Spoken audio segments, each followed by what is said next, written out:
The rain came down in sheets over the Meridian district, turning the gutters into rivers and driving every sensible person indoors.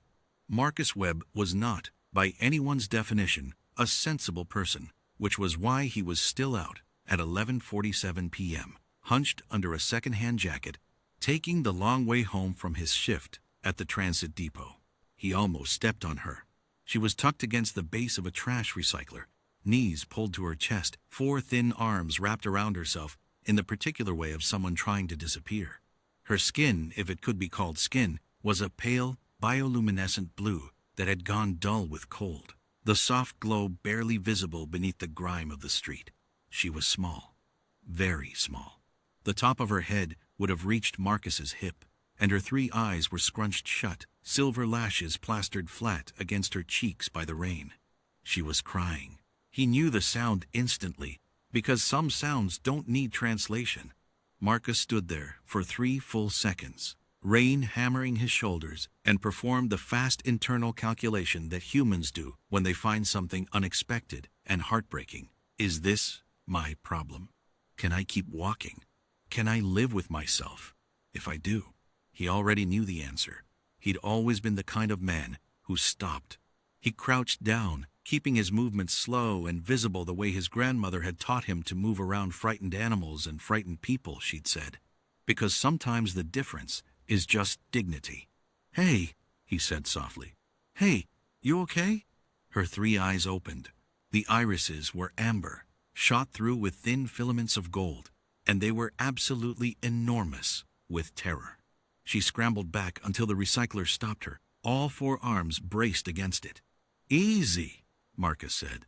"Easy. I'm not going to hurt you." She stared at him, her mouth opened and closed. Then, voice barely audible over the rain, she whispered something. His translator implanted a standard-issue Civic model, mid-range, nothing fancy, processed for exactly 2 seconds before delivering a rendering into his auditory nerve. "You're not going to make me go back?" Marcus felt the words land in his chest like a dropped weight. "Go back where?" he asked, carefully. She pressed herself smaller. Her bioluminescence flickered with something that the implant flagged as distress pattern, Velhari subcultural variant, high confidence. "The placement house," she whispered. He didn't know what a placement house was in Velhari terms. He'd look it up later, and when he did, he'd sit very still for a long time afterward. But right now, in the rain, he just looked at this small glowing child who was shaking in the cold and asked the only question that mattered. "Are you hungry?" She blinked all 3 eyes in sequence. The implant tagged it. Surprise. Genuine. "Yes," she said, barely sound at all. "Okay."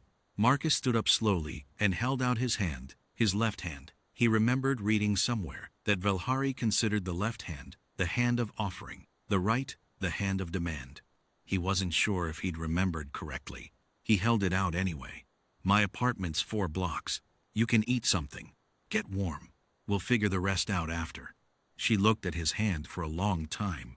Then one of her 4 hands, small as a child's drawing of a hand, reached out and wrapped around 2 of his fingers.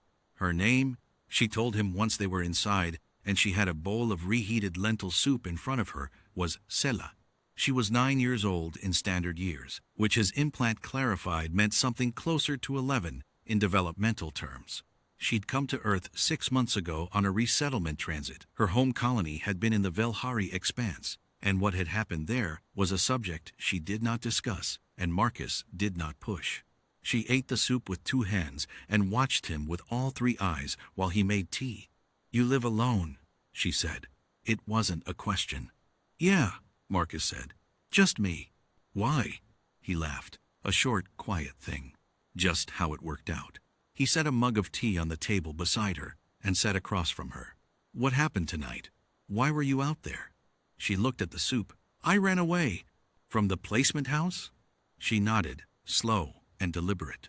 "They are not unkind," she said carefully, like she was choosing each word with precision. "But they do not." She paused. "In my language, there is a word, veth gara. It means the feeling of being seen, by someone who understands what they are seeing. Marcus was quiet. They look at me, Sela continued. Many humans look at me, but no one has Vethkara. I am, she searched, a file. I am a case number. I am a resettlement statistic. She looked up at him, amber eyes very still. I was so tired of being invisible while being looked at that I ran into the rain. Marcus wrapped both hands around his tea mug. He thought about the transit depot, about his supervisor reading attendance numbers off a screen without once looking at the faces attached to them.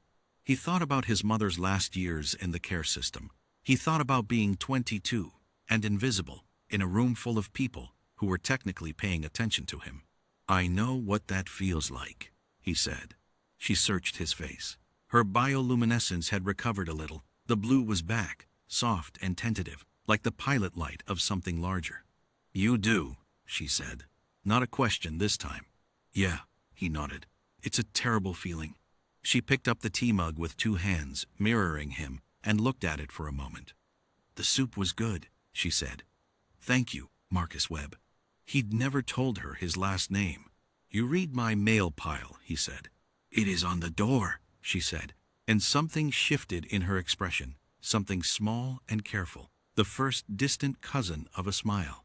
What happened next took 6 months and generated more paperwork than Marcus had seen in his entire adult life.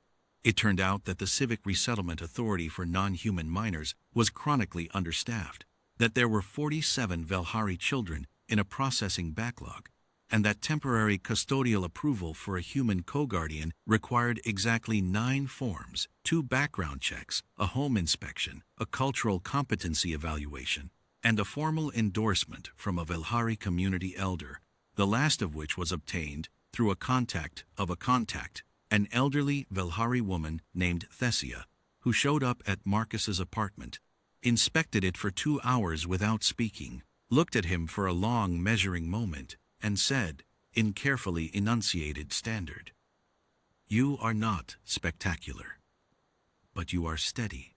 This is rarer and more valuable." He got the approval. Celan never went back to the placement house. She taught him things, in the way that children teach not through formal instruction, but through the relentless fact of their presence. He learned that Belhari children processed grief through repetitive small tasks, which was why Sela reorganized his bookshelf 4 times in the first month.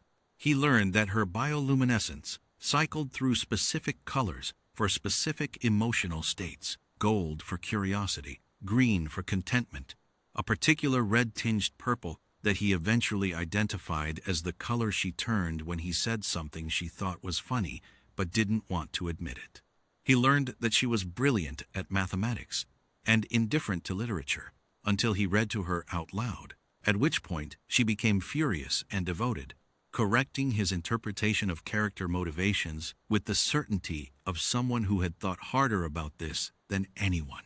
He learned that she whispered when she was scared and went loud when she was happy, and that she had been scared and quiet for so long that the first time she laughed, really laughed, about something ridiculous involving a documentary about earth beetles. He sat there and felt something loosen in his own chest that he hadn't known was tight. He learned Vethkara, not just that it existed, but what it felt like to have it and to give it. 3 years later, on a Tuesday, Sela came home from school, dropped her bag, and sat across from him at the kitchen table with the specific posture she had when she had something important to say. There is a Velhari word, she said, for the human who is chosen by a child to be their anchor person, the one they return to, the one they measure the world against. Marcus looked at her. It is not parent, she said. It is older than parent. It means, she paused, doing the work of translation the way she always did, with the seriousness of a craftsperson. It means the one who stopped in the rain. The apartment was quiet. We have a word for you, Sela said. Humans do not have a word for you yet, but we have had one for a long time. Marcus Webb, who had once been a transit depot worker who took the long way home, sat in his kitchen across from his daughter, for that is what she was, in every way that mattered and felt. For the first time in his life, that he was exactly where the universe had intended him to be. Outside, it was raining again. He didn't mind rain anymore.